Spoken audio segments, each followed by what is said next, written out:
So welcome officially to our ultra rare bleeding disorders, hot and new topics in research. I am honored to be co-presenting this presentation with Dr. Diane Nugent.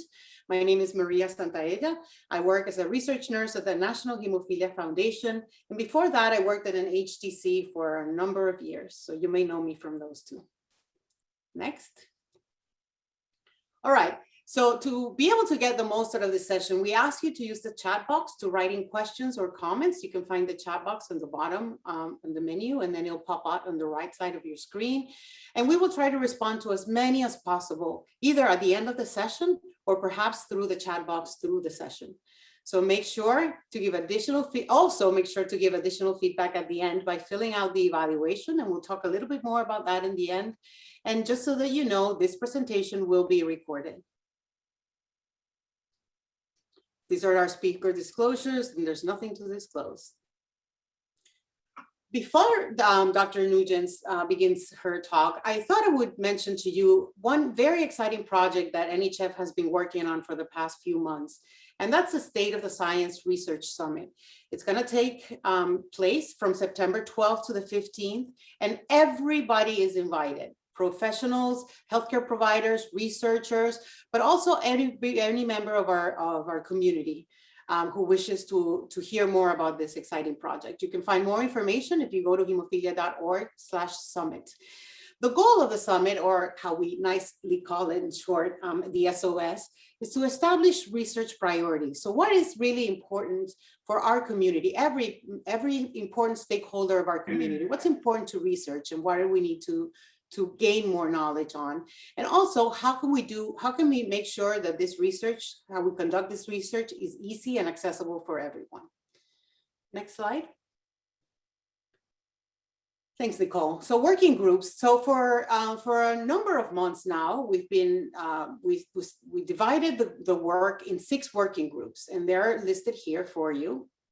And so the idea was that each working group could actually focus on one important area. So as you can see, working group 1 is focusing on hemophilia A and B. Working group 2 is going to be focused on von Willebrand's disease, platelet dysfunctions, and other mucocutaneous inherited bleeding disorders. Working group 3, the ultra rare inherited bleeding disorders. And I have a box on the ultra rares, but I recognize that some of the rare platelet disorders are also important to recognize for this group. And working group 4, we're tasked with looking at the health of women and girls and those with the potential for menstruation. Working group 5 was focusing on diversity and equity and inclusion, health services, research, and implementation science. So making sure that everyone has access to good evidence-based clinical care and treatments and that it's safe. And then working group 6 was in charge of facilitating priority research in the bleeding disorders community. And they looked at workforce, at funding, and infrastructure. Next slide, please. So for working group 3, and this was very similar to working group 2, they looked at, they were tasked, and you can see on the bottom first that there were 3 chairs, right? So each group had chairs that kind of like the directors of the orchestra, making sure that the working group worked together. So we had our own Dr. Diane Nugent present as representing us as in one of the working group's chairs. So they focused on targeted, accessible diagnostics and therapy. So diagnosis, and then therapies, treatment, right? They looked at gene therapy, the biology of rare bleeding disorders, enhanced data collection, because we know that data collection is very important to research, aging, anything that has to do with aging, and then patient-reported outcome measures or outcomes that are important to the community, the people that are affected by these disorders and their loved ones. Next. This is a representation of what each working group looked like, and they were all in very different sizes, and most of them were about 25 to 30 members. So we had physicians and scientists and researchers, we had nurses and social workers and physical therapists. We had a member of the NHF board in each one of the working groups. We had members of industry or payers, Federal partners were also part of those groups, and then SMEs. And SMEs is one of these new terms that we are going to be using more and more in NHF, and it's called, and it stands for subject matter experts. And what those people are the people that are diagnosed with an inherited bleeding disorder and their loved one, their family members, because they offer a very unique and important perspective that should actually be included in anything that pertains to them. So when we're coming up with research priorities, we want to hear from them. What is a research priority? What is it that you need to be able to have a better quality of life, a better life when dealing with your bleeding disorder? Next, please. So the virtual summit will take care between 12 and 15 of September. Working group 3 will be, working group 1 and 3 will be in September 12th, 2 and 4 will be in September 13th, 5 and 6 and 4 on September 14th, and then September 15th will be the summation and the next steps. Next, please. So all the sessions will look something like this, similar. So this is particular for the ultra rare bleeding disorders, but we're going to hear first from the SME perspective. So a couple of young ladies who live with a rare bleeding disorders. The plenary will be given by Dr. Peter Marks, who is the director for the Center of Biologics Evaluation and Research at the FDA. Then we're going to be hearing from our working group chairs. And then, even though you can ask questions throughout the sessions, we will address those questions during the live discussion, because it is here when we bring out all the speakers and we're able to discuss important topics. So we invite you to join the discussion in the chat, and later stay tuned for the live discussion because it should be very interesting. And for those Spanish speakers, know that Spanish translation will be provided. Next slide. So I invite you all to consider participating. Here's the link again, join the discussion. We are also organizing remote participation groups, or RPGs. And if you want to join, and they're basically viewing parties, we want to get groups together so that we can watch it together and talk about things together. What did you hear? What was important? What did we miss? And then be able to bring those comments into the panel discussion at the end of the session. So I welcome you to join, and I hope that you consider it. Next slide, please. So without further ado, I want to introduce our guest speaker, Dr. Diane Nugent from the Centers for Inherited Blood Disorders in Orange County, California. And she is a board certified in pediatrics and pediatric hematology. As we all know, she's internationally recognized expert clinician and researcher specializing in all aspects of bleeding and clotting disorders. I remember when I was an HCC nurse, we conferred with her a lot about our patients. She's been a principal investigator in numerous studies advancing diagnostic and treatments. She's authored over 100 publications in peer-reviewed journals. She leads state and federal government grants aiming to transform healthcare delivery and outcomes. And she's an avid advocate for the ultra-rare community. So it is my honor to officially pass it on to you, Dr. Nugent. The floor is yours. Thank you so much. And I have my video open right now to welcome you all and to thank you for attending this really important session. We've had this session before with focusing on one factor deficiency or another, Glanzmann's, factor 7, forgive me for not listing the whole list, factor 13, one of my first loves. But today I want to address this discussion to everyone with a rare genetic deficiency that results in bleeding or clotting. And it's so important for us to all come together right now to really support the SOS project that NHF has put forward. I can't stress to you enough that this is a landmark change. It is going to influence your ability as a patient with ultra rare deficiencies to learn more about your family tendency towards bleeding, to learn more about your genes. But the part that is so important that we're all participating in, all of us together with the SOS project that NHS has put forward, is to bring new cures, new products, gene therapy, what we like to call durable cure. We're going to really try at this point, led by NHS, to really move the mark for people with all bleeding disorders, not just the common ones, but the ultra rare as well, because it will benefit all of us. It'll benefit our community. We're really trying and striving deeply to change the quality of life for everybody. So I'm going to address some of the initial issues that we always talk about in this session, the rare, how it comes to rare, but then in the end, and talk a little bit about sequencing your genes.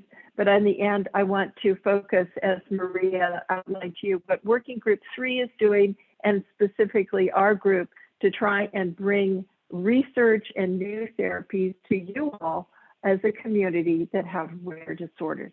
So I'm going to go get rid of my video for a second, just to preserve broadband, and let's start this. Let's get this show on the road. So thank you.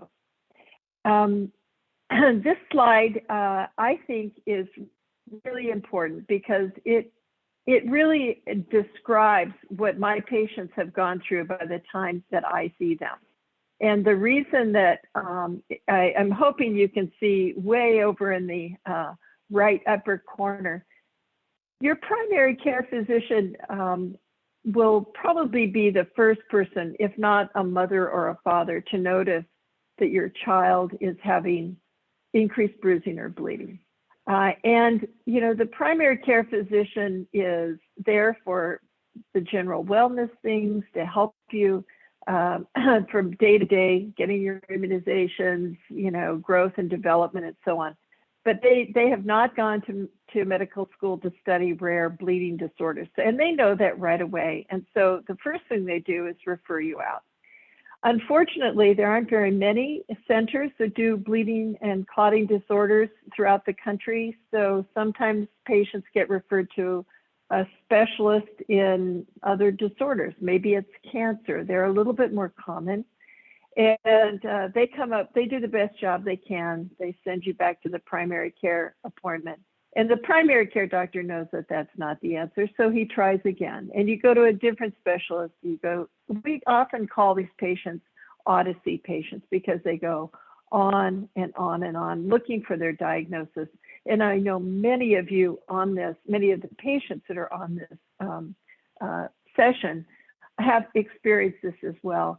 A while back, we looked at how long it takes just for something like von Willebrand's to get diagnosed. It used to take for some patients over a decade. And women who are having heavy periods would have their uterus removed. Men, I had a gentleman with von Willebrand's who was in his 50s, who had spent most of his life going to specialists because he had hematuria, blood in his urine. And it included many, many procedures. And we started treating him for his von Willebrand's, and it all went away.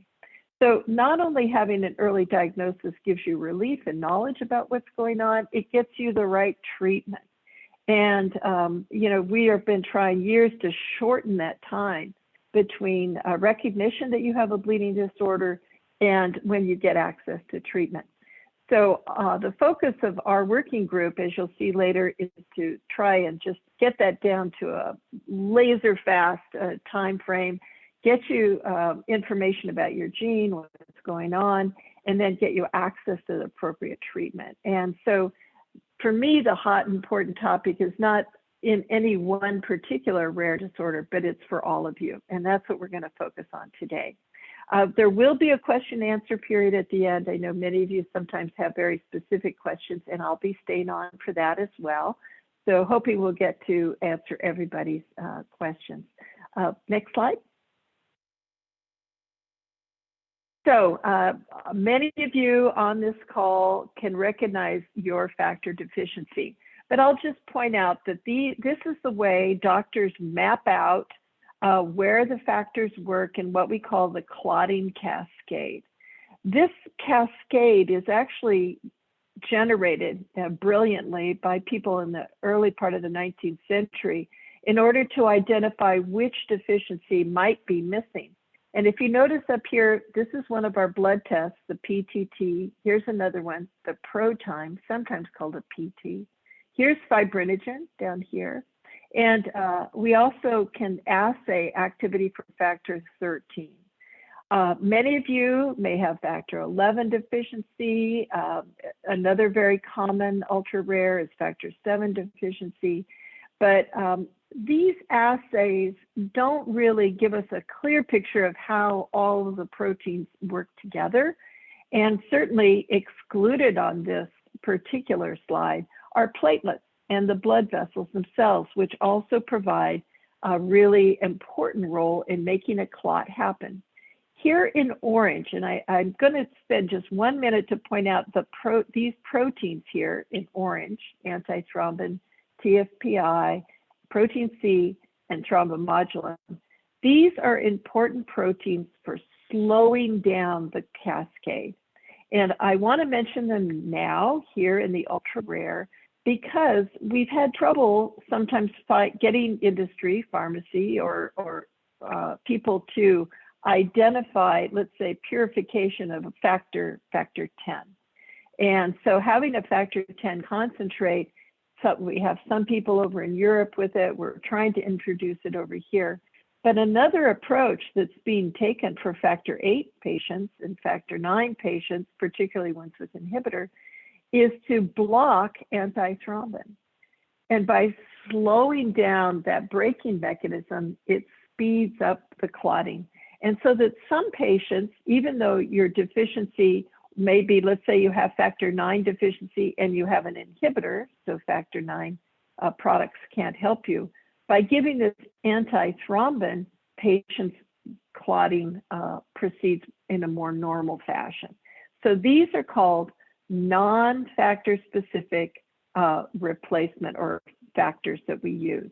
So you start hearing those terms more and more, and what it means, just to remind everybody, is that it means you're not replacing a specific factor, like in the case of factor 9, but we're actually slowing down the brake. So you're taking your foot off the brake and allowing the rest of the clotting to occur, and it actually can balance out the bleeding tendency toward clotting, and people don't bleed so much.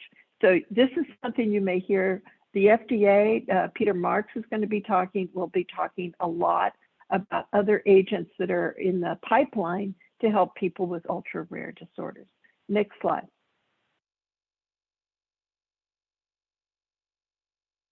So when I say other elements are involved and that they work, the factors work not just between clotting proteins, but they also very actively are involved with the platelets. And the platelets are the little sort of, well, they start out green when they're not activated on the far left of this slide.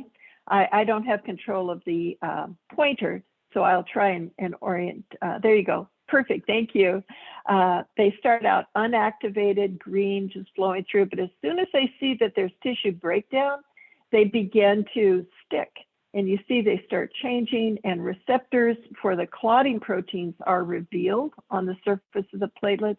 And you start seeing the factors binding not only to the surface of the platelet, but joining the platelets together. It's like they're a needle sewing those platelets together, and also making them stick to the subendothelium. That purple coil down there is collagen. And we know that there are people with collagen defects, abnormalities in their collagen, that have bleeding disorders, no surprise. And it may have a lot to do with the inability of the platelets and the clotting proteins to stick well and spread well to that subendothelial surface. And then as we get further over to the more right-hand side of this slide, you start seeing even the red cells get involved. They offer phospholipids, they offer activating agents, they offer ADP, some of the energy elements. And we know that when people are very anemic, they bleed more. And they bleed more because the platelets are not pushed against the side of the surface, but also because the red cells can't participate as effectively in the clotting process. But in this particular case, I have to say I used the red cell as just a surrogate. Here, the platelet is the ones in red. If people are looking down at the bottom. And what it's suggesting is, in fact, that the platelet surface phospholipid itself begins adding more procoagulant activity. So I don't want to exclude the red cells. They're not in this slide, but these red platelets now are the hottest ones and are really promoting that clotting. And it really is an important thing to see on the far right that you have some platelets joining in that are not activated. There are some that are super activated, but that works all together with the clotting factors to form a nice tight clot and start knitting together. So if you can imagine, platelets have over 100 different ways, proteins in their cells that participate in activation, sticking to clotting proteins, activating each other, spreading on the surface. People with platelet defects, there are many, many different ways that the platelets can be mildly defective and to a problem if you have factor 7 or factor 13 disease, or in fact, they can be the primary problem, as in Glanzmann's, and they don't stick well, they don't adhere, they don't even retract to form a nice tight clot. So platelet disorders are really critically important to bleeding. Clotting protein deficiencies are important, and even the collagen that's in our blood vessels can make a difference on how well you clot. What we're discovering now as we do gene sequencing on more and more patients is that many people have more than one defect, and that influences how severely you bleed. So some of our patients, let's say, I'm just randomly going to pick factor 13. Some of our patients with factor 13 deficiency, we've documented have an additional platelet dysfunction. So they bleed more than other folks. We're seeing this with factor 7 deficiencies. We're seeing it as well, even with fibrinogen. So having the sequencing and understanding in a more complete way how your platelets, your clotting proteins in the vessel wall interact with each other can help us to predict if you're going to have more of a bleeding problem or less of a bleeding problem. Because sometimes these things balance out. So the next slide. So here's the whole intact blood vessel as if we're looking down into the blood vessel.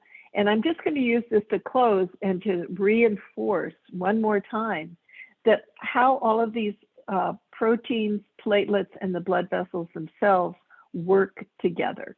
And one area in ultra rare that I think we haven't done a good job at is to look at the defects that are present in the endothelial cells themselves. I mentioned the collagen. The endothelial cells play an important role in helping the clot to form. They need to be activated. And so we are beginning to work with researchers to understand that better.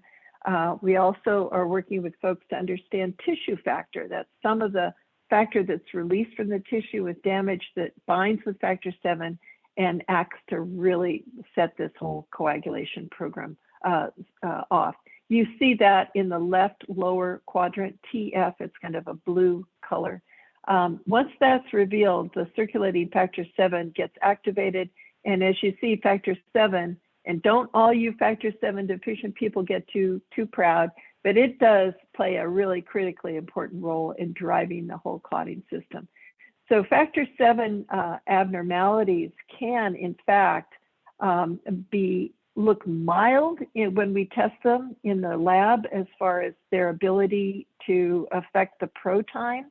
But in that test, we're not really looking at their ability to bind to other cells, to other steps where activation is important, in particular, their relationship to the other cells and endothelial cell.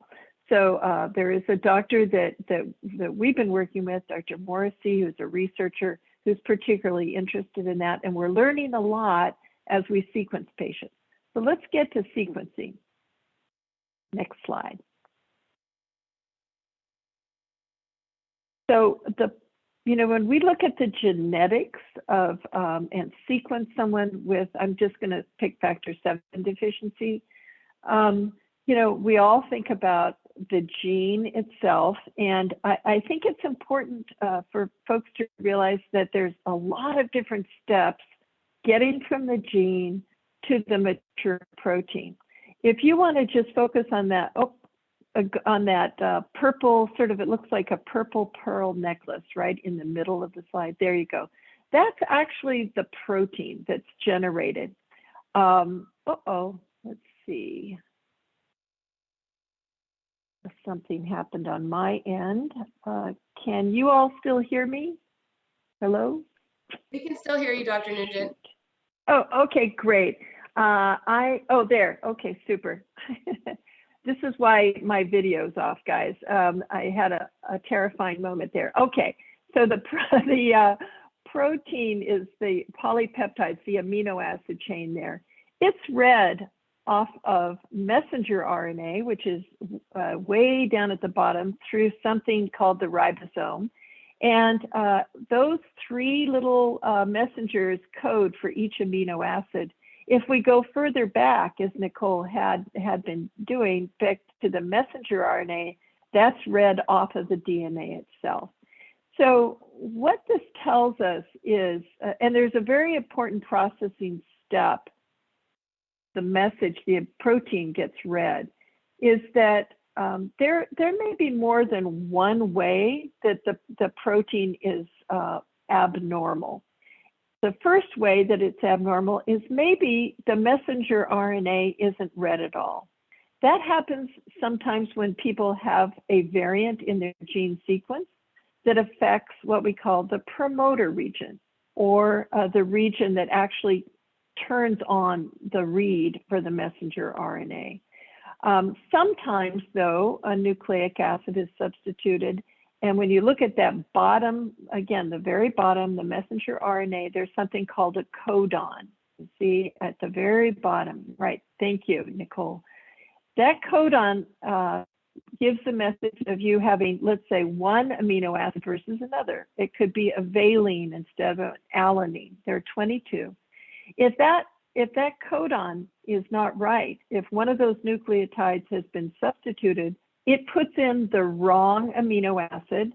And what happens then is sometimes the protein doesn't work properly, because it's just like, you know, building your house. If one of the bricks is either not there or is put in sideways, you have a weakness in that brick wall.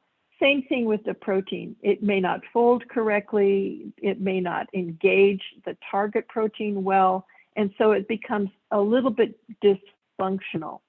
So the two areas that as patients we sometimes talk to you about is, number one, you're not making the protein. For some reason, your body has turned off its ability to code the protein. So you just have no protein at all. If we could turn it on, the sequence of that protein would be good, it would work, it would be fine. So we call that deficiency, just that you're unable to produce the protein, but the protein's normal. The other thing that we sometimes talk to patients about is you're making a dysfunctional protein. The variant or mutation that you have in your gene has caused the protein, even though we can detect the protein in circulation, it's not working because it's not folding right, or the part the catalytic part, or what we would call the part of the protein that needs to turn on the next step, is not functional. And so there are a lot of different areas in the protein that can be dysfunctional. And so the importance of sequencing is telling us the difference between having no protein at all because you don't have a promoter or it's cut off too soon, or having a protein that you're making that's missing the critical functional part of that protein. So next slide. Now you guys have done the mini course in genetics that take 9 months for medical students to learn. So that was just your Berlitz course on that. So one of the ways that we can offer to patients the opportunity to know what kind of gene mutation or variant. We don't use the word mutation anymore because the kids all want to be, you know, the X-Men. And it really gives a negative connotation. It's important to realize that when we use the word variant, you can have a pathologic variant. It can be causing your disease. Many of us have variants, but it doesn't affect the way our proteins work. So what you'll hear us start using the word instead of mutation, which we substitute freely with variant. But when we use the word variant, we'll usually say this is a pathologic variant, which means it causes disease, or it's a benign variant. It's a variant like many of us have, but it's not affecting your function. One of the ways that we're getting at all of this is through a collaboration that the hemophilia treatment centers have with ATHEN, which is the American Thrombosis Hemostasis Network. The HTCs are all part of that. NHF is very supportive and linked to us, all of the HTCs. And it's funded in part by our center, CIBD, and also ATHEN, and then pharma. So this is what we call collective impact. This is where everybody is helping to support each other. And it's really an important project because if we don't understand how the genes influence bleeding disorder, we're never going to get at what's the best treatment and how to do gene therapy, of course.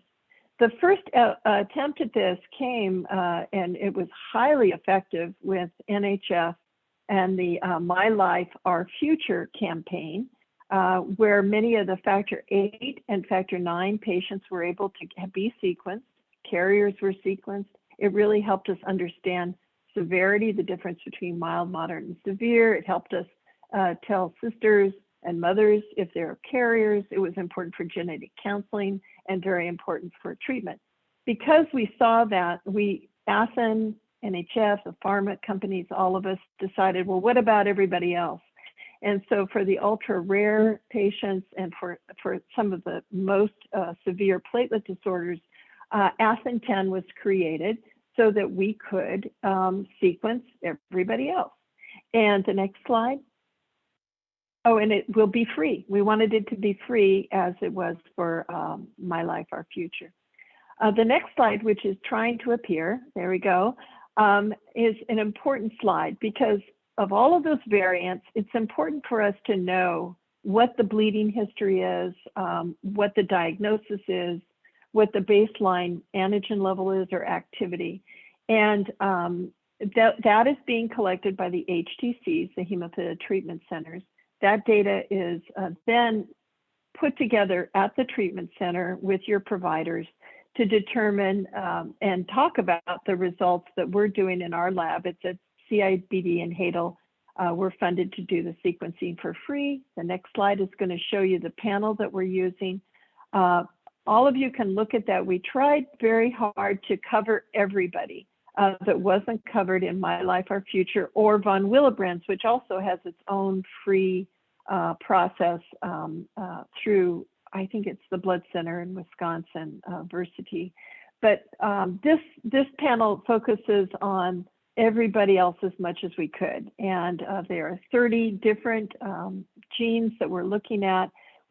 They've asked us to focus primarily on fibrinogen, factor 7, factor 13, and Glanzmann's initially, but we are taking some other samples. Just this week to show you how important this is helping patients, we sequenced a patient that had Glanzmann's, but we also found that they had MYH9 mutation. And this patient, we wanted to feed back that information to the center because MYH9, besides having its own impact on the platelets, can also be associated with deafness, kidney disease, and so on. So it's really, we're hoping that we can do more and more of that. We are finding other patients, for example, with factor 7 deficiencies that have an abnormality in factor 10. We're not sure whether that's important or not, but we're asking people, well, can you measure factor 10? Let's see what's going on there. Maybe there's a problem because factor 10 and factor 7 do activate, they do have an interaction with each other. Maybe it's the combination of those things that's causing the problem. So you can see how this is giving us much more information for the families. It's free. You need to get access to it through your local HTC, which NHF can help you access. Next slide.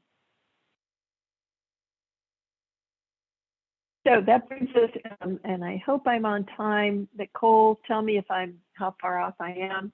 You can hop in. You're doing okay, our working Dr. group. Okay. All righty. So our working group 3, as Maria described to you as part of the National Hemophilia Foundation's SOS project, was to really drill down on diagnosis, and you heard a lot about what we're doing as far as genomics and research. And we've had 3 meetings, and this was our group. I got to tell you, many of you probably may have worked with these folks.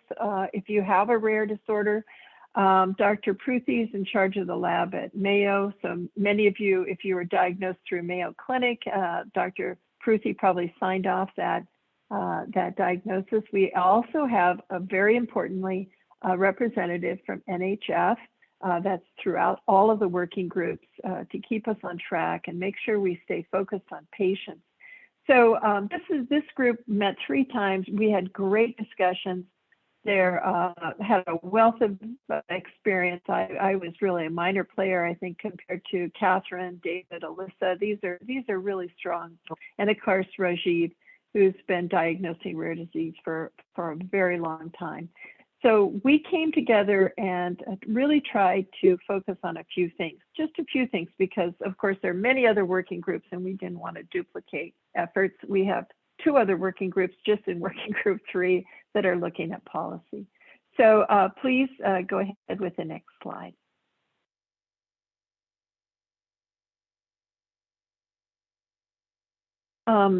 So in the last 3 to 5 minutes, I want to focus on the things that we decided were important. And it gets back to that blue slide where the patients are looking up.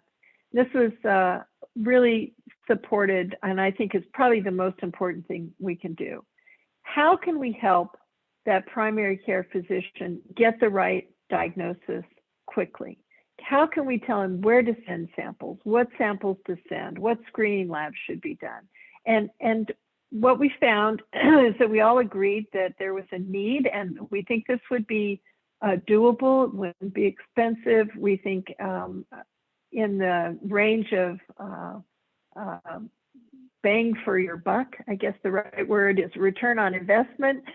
These are things that would really help. Telehealth. We all do telehealth now. It's one of the things that the pandemic forced the medical community and healthcare providers to go from 20th on their list to #1. So we've gotten very good at telehealth. And what we thought is that it would be great if we had a national center that would provide real-time live information for people, providers out in the community to really get it out there. So through healthcare plans and everything, that this is an area you could call and get an e-consult as well. Maybe it's an email if it's not a live person, someone saying, you know, I'm working up this patient, what do I do? Where do I send it? And we think that that would be hugely helpful in trying to shorten the time. Now, we've had call-in centers before, but in the last 10 years, our social media and so on has gotten so much more robust. We know much better how to reach people. We have all sorts of helplines, apps, and so on. So we think we can come back and do a better job at that now. We also feel that we should look at how in Europe, many countries, there are core diagnostic labs, some of them funded by the government, some funded by healthcare entities, some by universities. But we think in the United States, there could be, if you look at the regions, maybe 5 to 7 core labs where for the ultra rare patients, samples could be sent, not just for immediate sequencing, but for the coagulation workup itself. And we think that we could probably name those labs right now, but that we would like that idea, that concept to be entered in. Next slide. So if we had a national network for advanced diagnosis, that DX is my shorthand for diagnosis, those core centers could have more advanced technology. For example, flow cytometry to look at platelet function. There are many assays for platelets that are not going to be done in your local lab, even a local referral lab. And the same is true for clotting protein deficiencies. And they're also usually associated at those same sites with specialists who are doing that work and that research as well. The HTCs and NHF are working hard to get a national database where the phenotype, which type means what is your bleeding pattern? How do you bleed? How severe it is? What are the sites where you're bleeding? Men, women, children. And also, what's your family history? That actually helps us a lot to understand the protein deficiency. And that center would not only be taking that information from the HTCs, but it would link the genetic information as well. If you go back one slide, Nicole, I don't know, she's probably giving me a clue. I need to go faster, but the link, I will. You're okay, the Dr. linkage Nugent, between you're okay.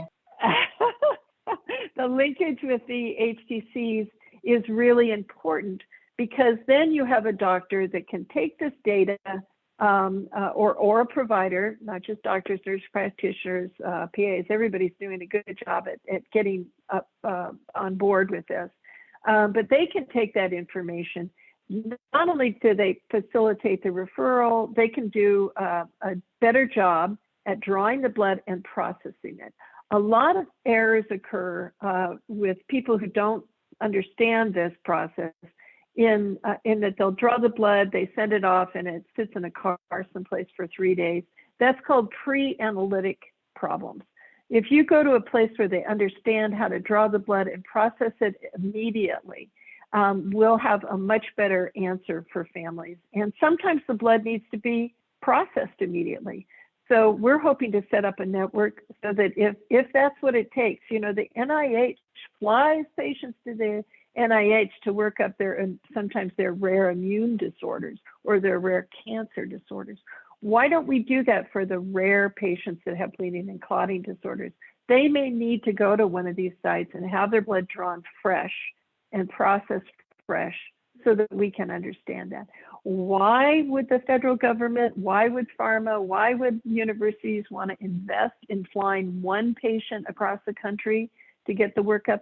Because if we understand the rare, we then understand the normal. If we understand how a particular mutation causes factor VII not to work, then we understand, well, how does factor VII work for all the rest of us? How does it work in inflammation? How does it work in metastasis of cancer? It goes way beyond just understanding 1 in 3 million family members. I think sometimes rare patients say, well, you know, who's going to care about this? It's just our family. We all care. We all need to care, because it helps us understand the normal, and not only normal coagulation, how our bodies do all sorts of things, and in particular, inflammation and cancer spread. Look at how important clotting is in our pandemic for COVID. The abnormal inflammation and coagulation is what kills people with COVID in the end. It's abnormal fibrosis from inflammation in the lung. And we know, we had a whole NIH workshop just on that, because the coagulation and inflammation are so closely linked. So if you go back one more slide, besides processing, I just want to take 30 seconds to say, on this slide, one other problem has been matching. How do we find researchers that want to look at that rare factor VII deficiency or that rare platelet disorder? We need to find a process to match people up. And in labs that do both research and diagnosis, we need to work with the government in a policy way to allow people to report and get in your chart those results. Right now, researchers can't report that formally because they're not a CAP-CLIA lab. We have a CAP-CLIA lab, so does Rajiv, excuse me, at Mayo. We do research, and that allows us to report, because we're CAP-CLIA certified, that result out. Being CAP-CLIA certified is important because you have to demonstrate that you're doing a crazy important job on making sure all your reagents are good, that you're repetitive, that you can do report and do a good job on doing these assays over and over again. You keep everything straight. So being CAP-CLIA certified is important. But what I'd like the government to do is to begin to CAP-CLIA certify some of our research labs. That can be done. We did it. I'd really like to try and get that so that we can start reporting these out to you. My last slide is the next slide, and it just summarizes some of the importance of doing the genomics, which is what I've talked about all the way through. Cost is still an issue outside of Athens, but this is why Athens 10, which you can access through your HTC, the NHF can tell you where the HTCs are. And so if you're not going to an HTC for treatment, but you want to have sequence, access the NHF site, and they will tell you where those HTCs are and where you can get the free sequencing through Athens 10. We've got to get that data into ClinVar, which is our national data site that says whether a mutation or a variant is pathologic or not. If we don't report it and people keep sequencing, they're not going to know that your mutation caused disease. And they don't list your name, it's all de-identified, but we can report it and say, we have a family, we've studied this variant, we can track it with bleeding, we know that it's the pathologic lesion. And so as I put on there, only 50 to 60% of unknown bleeding disorders are diagnosed.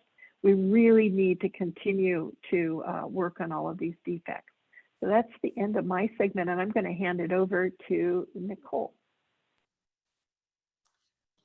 Thank you, Dr. Nugent. That was I'm going to hand it to Maria. Yeah. Okay, great.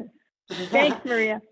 So that was an incredible presentation. Thank you so much. And as you can see, everybody in the audience, the work of the SOS working groups have been amazing, have been a lot of work from a lot of experts coming in together to think about this as a cohesive group. So I really invite you to, I just put the link again in the chat. I invite you to register and be a participant on that, because we need to hear from you as well. Another thing that that NHF is doing for the rare community, it's for the whole community as a whole, but as Dr. Nugent alluded to, the ultra rare community is even more special because the numbers are way fewer, and we know our patients are scattered throughout the United States. So with the CVR, with community voices and research, we're hoping that we can also understand that experience a little bit better. So what the CVR is a community power registry that uses surveys, electronic surveys, to gather the experience of those with and inherited bleeding disorders and their family members. All the information is, of course, kept confidential, and it will always be reported in a grouped manner. So we will never do the individual information. We'll talk about it as a group. For example, factor 13 patients are reporting X. Why is it being done? Because it will help researchers understand what it really means to live with a bleeding disorder from your perspective, which is, again, very unique and very important to understand. And the ultimate goal is to improve quality of life and identify questions that are important to you, that you can guide that research process. Why should you participate? It's because by adding your voice and experiences, you can help shape the future of research. And you'll get some additional benefits, like a personalized dashboard in which we will give you your responses, and you'll be able to compare your responses with others like you. We have virtual advisory panels that allow you to be part of processes and research events, and offer curated educational resources. So that's the QR code, but you can also reach it by doing hemophilia.org. Take it on, Nicole. Thank you so much, Maria. And hello, everyone. My name is Nicole Scaffi, and I work on the education team at NHF. And I know you are all waiting for that Q&A with Dr. Nugent, so I'll make this concise, short, and sweet. But I just wanted to take a moment to highlight some of our new educational materials for you, the ultra-rare community. And first is our new book, Super 7. And Super 7 is for kids ages 8 to 12 with an ultra-rare bleeding disorder. And Super 7, along with the discussion guide for parents and caregivers, is free of charge. So our lovely chat manager, Dawn, is going to go ahead and throw that in the chat. And if you're not a reader, we have a Super 7 Storytime series where there are some amazing folks within this community that read a chapter from each book. So if you're not a reader, you can go ahead and watch it. And Last, very quickly, these are hot off the press. They launched this Wednesday, so they are brand new.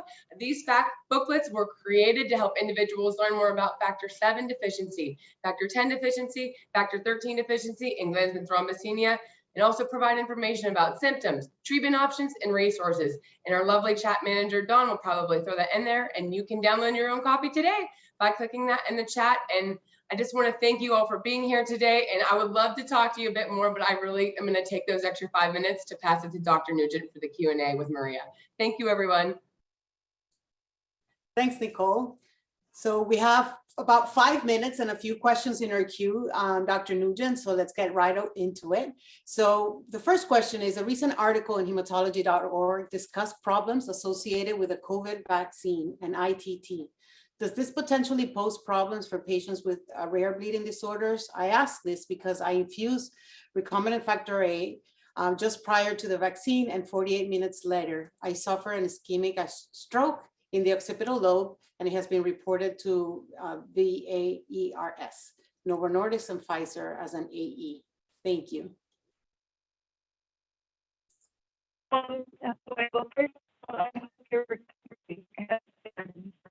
Hi, Dr. Nugent. Nugent. You're going to have to turn off your video. Camera off, please. I'm so We'd sorry. love to see you, but we don't have enough bandwidth. Okay. Perfect. Much Sorry. better. Okay. Can you hear me now still? Yes, yes. Okay. Well, first of all, to this participant, I hope you've recovered well and are doing okay. You know, we know itself really primes our system for clotting, and there was a large group over in Europe got vaccinated, and what they begin to see was a pattern in a subset of women, just a few, that had clotting in the veins that run through the brain. We call it a venous thrombosis in the brain. And it looked like it was occurring within the first 3 to 5 days following vaccination. Now, let me just tell you, this was a group of normal individuals. Their clotting levels were normal. We really have no data, significant data at all, on people with underlying bleeding disorders that get vaccinated. So let me just say that. But just to help us all understand a little bit better, it does appear that the brain itself, the blood vessels in the brain, do have more inflammation going on than we previously appreciated with COVID, whether you have the lung problem or not. And so we all know that many of us are individuals are being exposed to COVID, and they may be asymptomatic. That's first of all. So their concern was that maybe there's some individuals that were out there that had been exposed to COVID, had some underlying inflammation, and then they got the shot and it boosted their inflammation, and that's what triggered the stroke. Let me just say that there's only been one person that had, to my knowledge, that has actually died of this. Almost everybody that I follow the literature closely because I'm very interested in this. The majority of people have all recovered, and I hope that's true for you as well.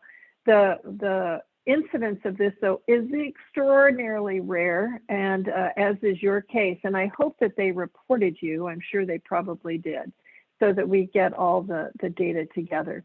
But this is why so many people have what's called the long hauler syndrome after they get COVID, and it may actually be that that this inflammation is what's driving it in the brain. Okay, thank you. We have 1 more minute, so maybe you can quickly say something about what happens if somebody gets a variant that has been not identified, never seen. How do we find out if that's what's affecting the bleeding tendencies in that individual? Yes, and that's exactly what our working group is trying to facilitate. The other thing I would just say, if we only have a few seconds, is to email me or email us at CIBD, and we can get you in touch with some of the researchers that are doing work in that area.